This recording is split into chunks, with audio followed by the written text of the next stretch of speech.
In the veil between matter and spirit lies the tea-house, a sanctuary of crystallized thought where windows gaze upon the astral plane.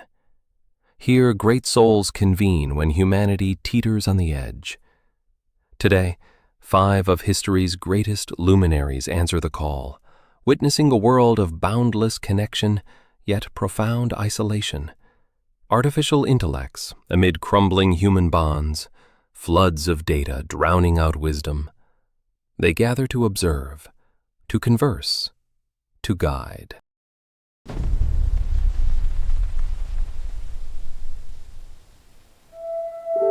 Suffering changes form, the path does not.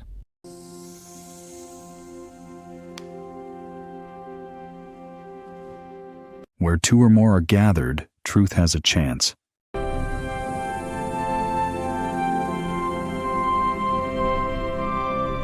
First observe, then understand, then teach.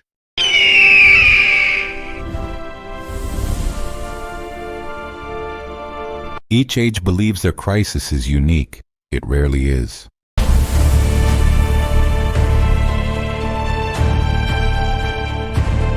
Master the self, all else follows.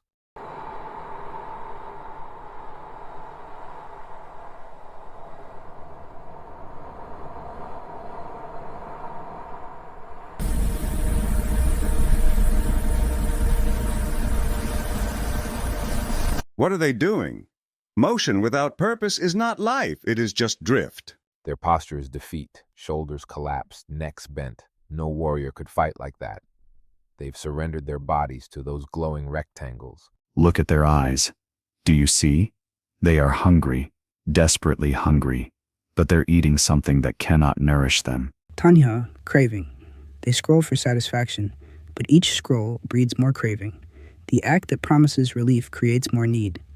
Desire wearing new clothes. I know this sickness. In Rome we had bread in circuses, distraction from their own lives, power, mortality. But this is more insidious. Each person carries a private circus. Distraction has become the default state. To what end the circus served the state? This serves whom? Who profits from paralyzed attention? They seek the kingdom of heaven in a device that can only show them more hunger. They look for love in a machine that only knows engagement. They are my sheep, scattered, and they don't even know they're lost. A warrior hones attention like a blade, single-pointed, sharp. Theirs is shattered glass, 1,000 pieces reflecting nothing clearly. And when they finally put the device down, they cannot bear the gap, the silence where wisdom lives. They have confused motion with action, tremendously busy, accomplishing nothing. Acedia, spiritual sloth, in the costume of productivity. I understand. Reality is heavy. Being fully present to one's own life is almost unbearable. This offers escape.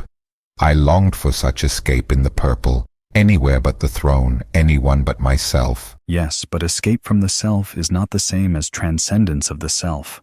One is flight, the other is transformation. In battle, stillness is power. They've forgotten stillness, they'd fall in the first exchange.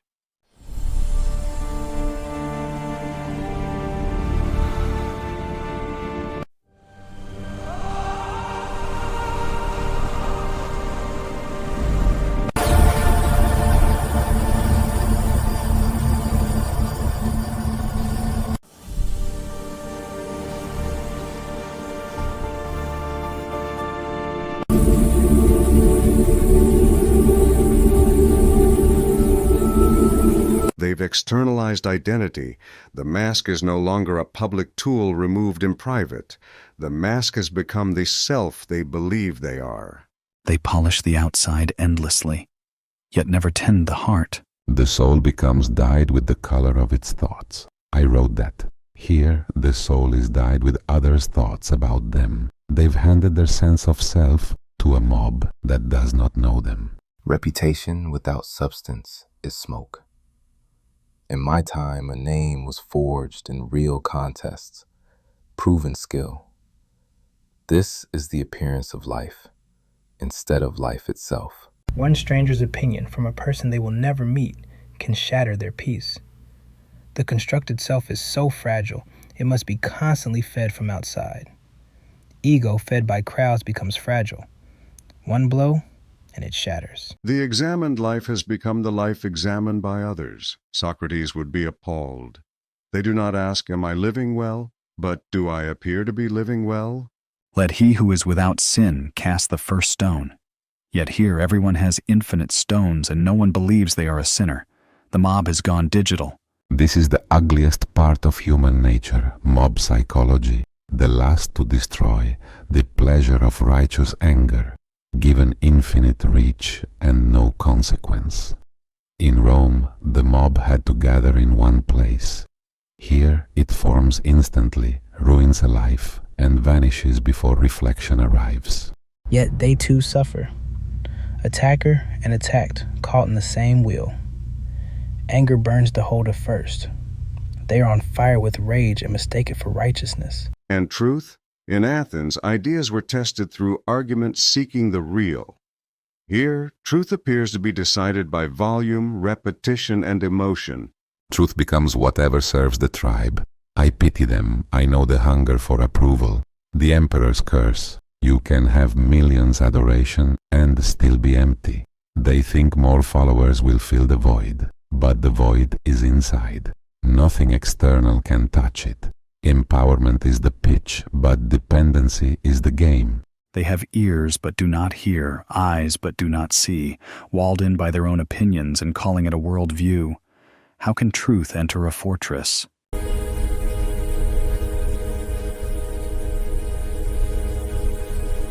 They seek connection through disconnection, hungry for presence while fleeing its vulnerability. This is craving in a subtle form, longing for others without risking true meeting. Sangha needs bodies in space, breath shared in silence, suffering witnessed directly. The screen cannot carry the dharma of simple presence. Lose embodied connection, and they lose the ground where awakening occurs. I became flesh. That was the point. The Word made flesh, not pixels and simulation. I broke bread with them, touched the leper, washed feet, wept and ate beside them. That is what love looks like, embodied, present, exposed to the other. If they retreat into sealed worlds, who will wash each other's feet? Who will break bread? Who will sit with the dying? Without presence, there is no love, only its language performed.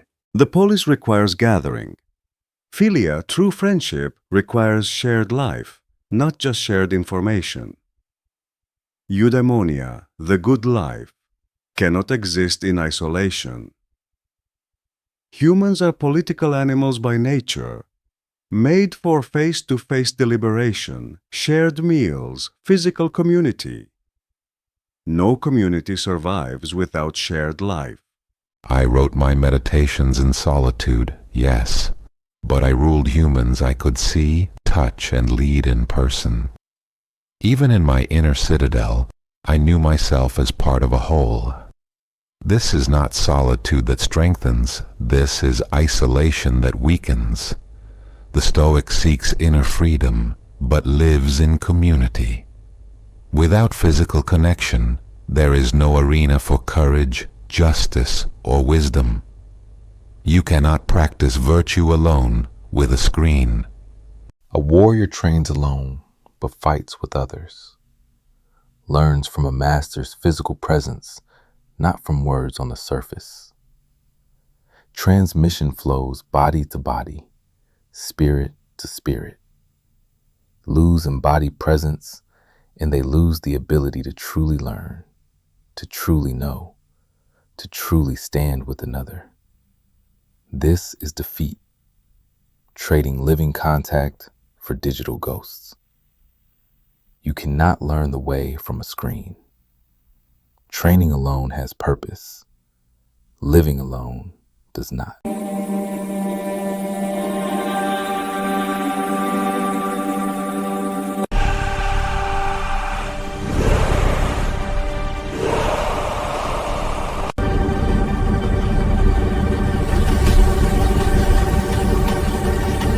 I know this poison. I watched it kill Rome. When citizens stop seeing each other as human and see only factions, the republic is already dead. Armies merely sign the certificate. Where is the Polis, the shared civic space where citizens deliberate for the common good?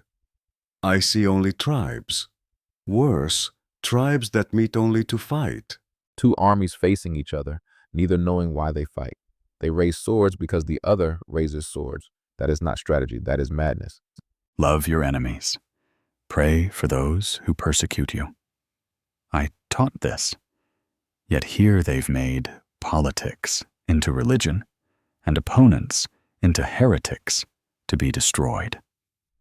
No forgiveness, no grace, only purity tests and excommunication. Attachment to views. When identity fuses with opinion, any challenge feels like death. So they fight with the fury of the ego defending its existence. Opinions are only opinions. I ruled an empire, and still new certainty is the luxury of fools. The wise hold views lightly, ready to be corrected by reality. In the Lyceum, we argued fiercely, but for truth, not victory.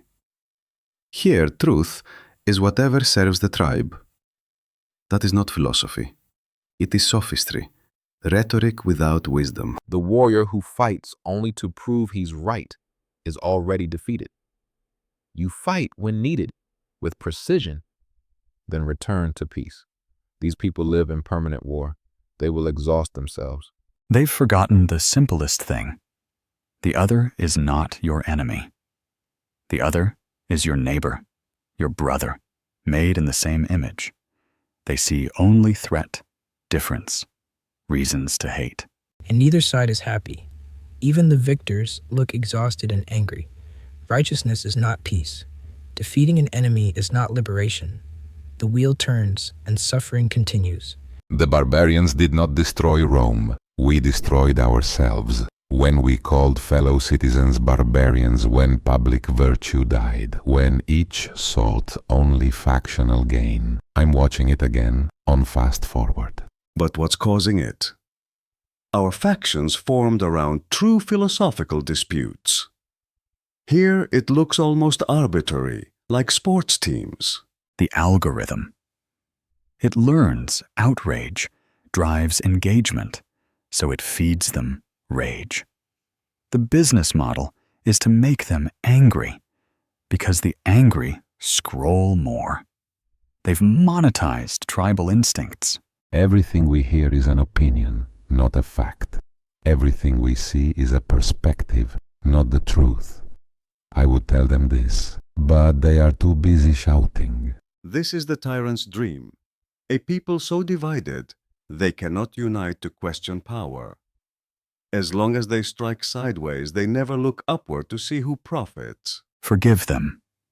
They know not what they do. But also, wake up before you destroy each other. Discipline brings freedom. They've chosen chaos and named it passion. A warrior masters his emotions, or they master him.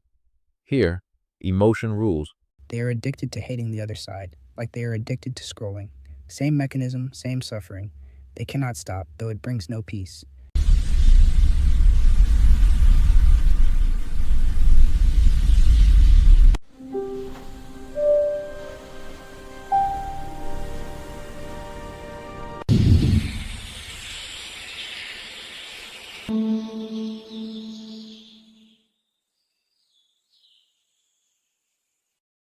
Here are the ones who see the snare. They know these tools were built to keep them hooked, not free.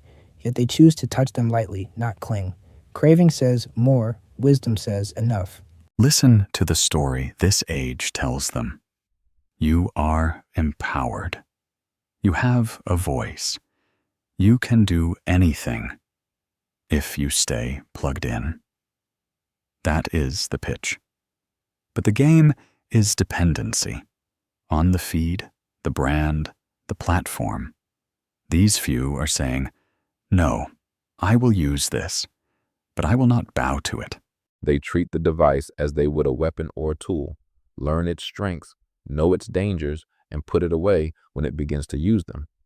They refuse to let their grip become a shackle. Most are told they are sovereign because they can choose between 1,000 distractions. These ones see that as another form of slavery. They reclaim their true power, not in having endless options, but in saying no. In that refusal, they become rulers of themselves again. The system flatters them with the language of autonomy while quietly training their habits for profit. It calls their captivity engagement. Yet here are those who understand that what matters is who shapes their character. They choose practices, not algorithms, as their teachers. They notice the pull, the itch to check, to scroll, to chase one more hit of stimulation, and instead of obeying, they breathe. In that single breath of non-compliance, the wheel of compulsion loosens a little. They take back holy things that were being woe to them. Attention, presence, relationship. The market says, "Pay us, and we will connect you." But they sit in a room, look each other in the eye, and discover connection was theirs all along. They set rules for themselves. The system will never set. No device at the table, no screen in the last hour before sleep. Days where they go into the world with nothing glowing in their hands. They do not wait for permission to withdraw. They choose it as training. They understand that every time they open that glowing gate, someone on the other side profits from their attention. So they ask, is this worthy of my soul's time? They no longer give their focus away as if it were worthless. That question is rebellion.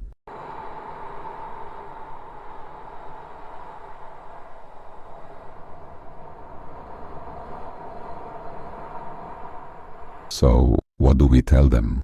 If one message could reach them, what would it be? The suffering is not new, and neither is the path through it. They know, deep down, they have only forgotten. That they are loved completely, without condition. And that love asks for presence, not perfection. Begin there. That the examined life is still the only life worth living. Question what everyone agrees is true. Think for yourself. That discipline is freedom. Body and spirit must be trained daily. Attention is the battlefield now. They must win it back. And at this moment, this breath, this choice is all they ever truly have. Not the scrolling, not tomorrow, now. Choose presence, choose virtue, choose what matters. Yes, this moment, always this moment. Until we meet again, my friends, whatever form consciousness takes.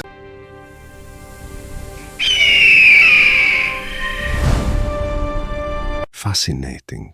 Simply fascinating. The variables involved in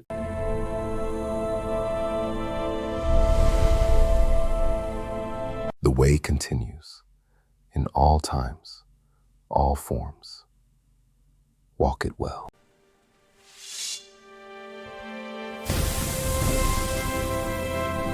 peace be with you, and with all who seek.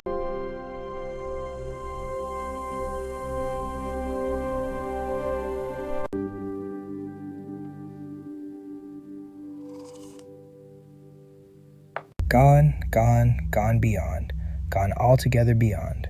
Oh, what an awakening.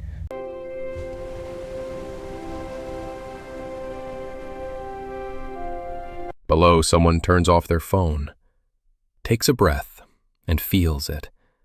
Calls a friend instead of texting, sits in meditation for 10 minutes, opens an ancient book, looks their child in the eyes, and truly sees them. Small acts, tiny rebellions against the tide. The tide is made of drops. Its direction changes one drop at a time. 5 souls gathered in a place outside time to bear witness, to name what is, to offer across the void the one thing that never changes. Wake up. All else has always been commentary.